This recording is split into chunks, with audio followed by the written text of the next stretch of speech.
Thank you all. I tell you what, I didn't know Jack was as good as he is until I heard that rhyme last night.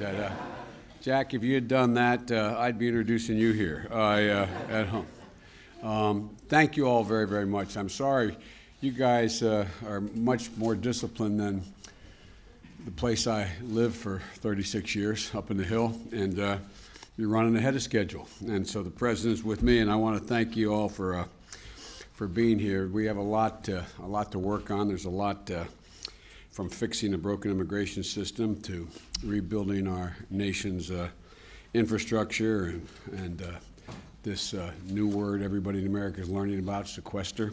You know, this town, unlike many of your capitals, is I hope temporarily frozen in not indifference, but in sort of intense partisanship that the likes of which in my career I've only seen the last couple of years. And but you know, the American people have moved to a different place. By the way, thanks for being so nice to my wife last night. I like you a hell of a lot better. We disagreed on some things, but all kidding aside, it was. I think the American people have moved.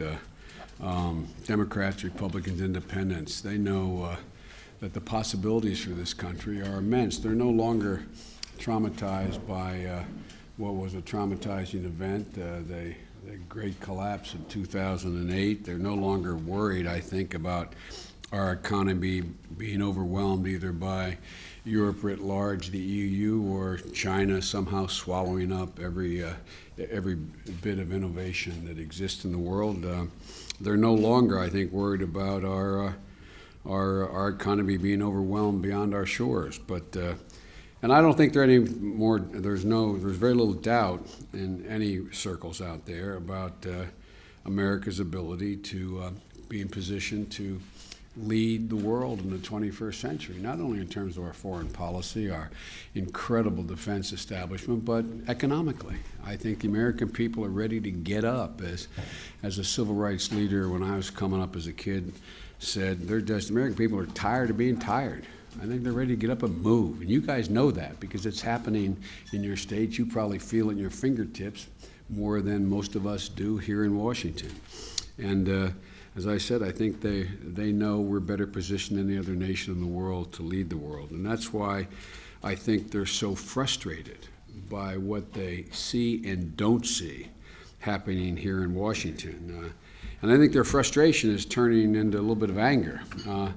I found an interesting dynamic without ruining any of your reputations and picking out any one of you, but whether it was a Democrat or Republican governor I was been talking to last night and over this past weekend, I heard from several of you, both parties, how do you deal with this going on up here? How do you deal with the Congress? No distinction, Democrat or Republican, depending who I was talking to. No distinction about who you're dealing with. But how do you deal with this?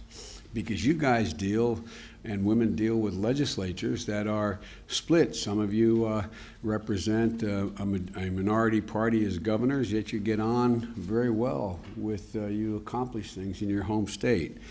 And as I said, I've been here long enough, that's the way it used to work, and I think we can make it work that way again. But there's a number of things we have to do immediately, and we may disagree on how to address them, but I don't think anybody disagrees on the need for them to be addressed. From implementing the Affordable Care Act, it's the law, you all are grappling with that. Each of you are making different decisions, but we're grappling with it. You're moving and you're making your own judgments. We also have to, I don't think there's much disagreement, there's a need for immigration reform. I've not met a governor from the time of implementing the Recovery Act to now who doesn't think that we have to do something about our crumbling infrastructure in order to impact on our productivity here in this country, continue to attract, keep, and bring back American business from abroad. And there's very little disagreement on the need to build an education system that has such immense possibilities for our people. But on most of these issues, we're united by more than what divides us. All these issues intersect at a place, the ones I just mentioned and others. They intersect at a place where both the state and federal governments engage. So we're going to have to work together. They overlap in many cases.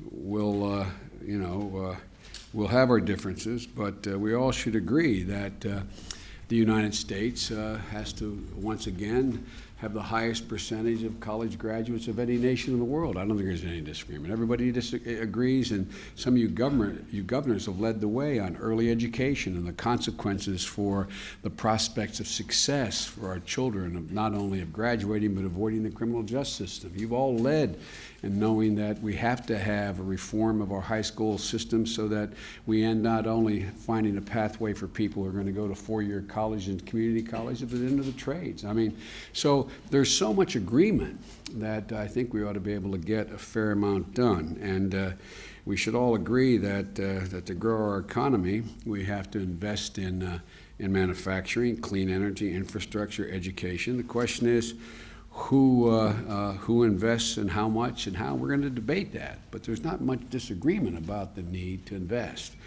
And I think we're all, I've never met a Democrat or Republican who's been a governor who doesn't think that the American people should have the sense that hard work is going to be rewarded, that there's a chance that if you work hard, you got an opportunity.